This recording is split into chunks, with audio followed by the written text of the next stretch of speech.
In 2022, in a quiet district of Portland, a 31-year-old man named Paul Stanley vanished without a trace. Police found no explanation. All that remained was a video recording, a strange note, and one warning: don't look out the window at 4:04 a.m. This story is not for the faint of heart.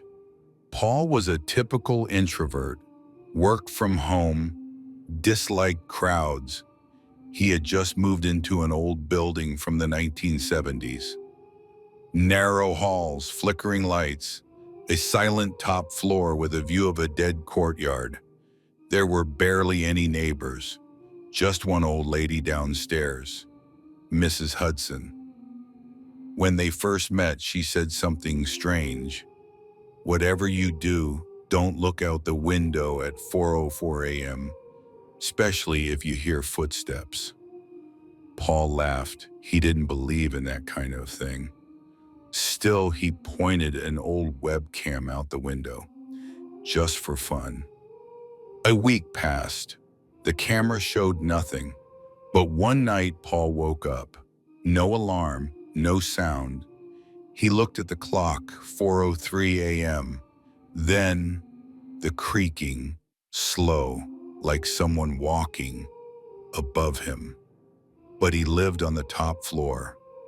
Remembering the old woman's warning, he hesitated, but curiosity won. He turned on the camera and walked to the window. The yard was empty, just the flickering lamppost. Then the light blinked, and in that instant, he saw it.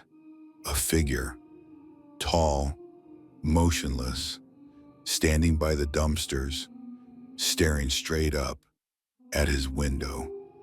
Paul jumped back, turned on the lights. Nobody.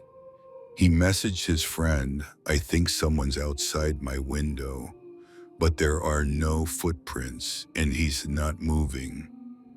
The friend didn't reply. Paul looked again. The figure was gone, but now on the glass, a handprint from the outside. The window had been shut. He locked every door and tried to sleep with the lights on. The camera kept recording. The next day, Paul was gone. The footage ends at 4:05 a.m. In the final 10 seconds, he whispers, "I think I see him now."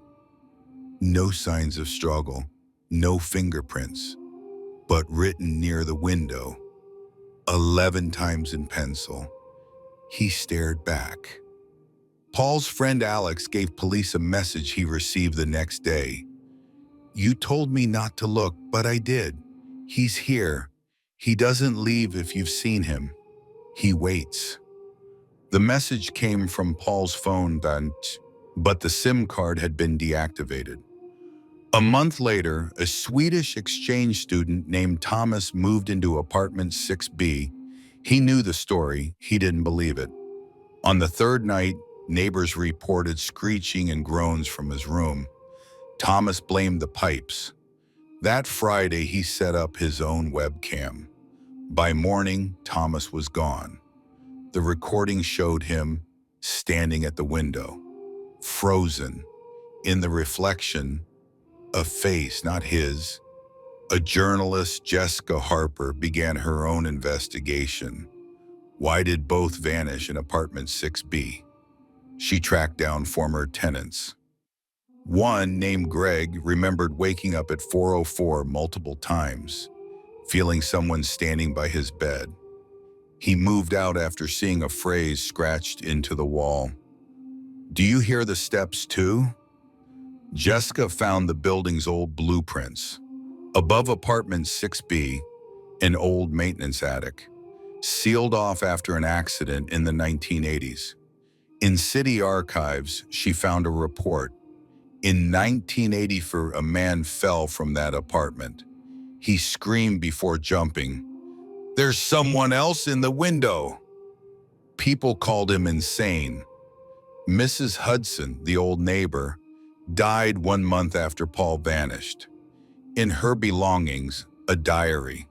The final entry read, "He's not tied to the place, he's tied to the time." Jessica stayed overnight in 6B. She brought a camera, a notebook, a voice recorder. At 4 o'clock, the power died. At 4:02, soft creaking. At 4:03, a whisper, unintelligible. At 4:04, the camera cut to black. After 30 seconds, the light returned. Jessica was alive. She claimed she didn't go near the window, but on her recorder, her own voice whispered, "He wasn't looking through the window. He was inside the mirror." Since then, Jessica stopped giving interviews. She never wrote about the paranormal again.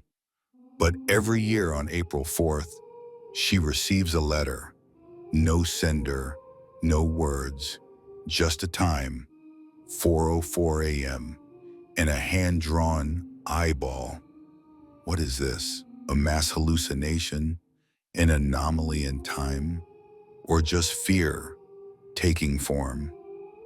Maybe, but if you ever wake up at night and the clock says 4:04 a.m., and you feel someone is watching you through the window, it might already be too late. Because if you've looked, he knows where you are.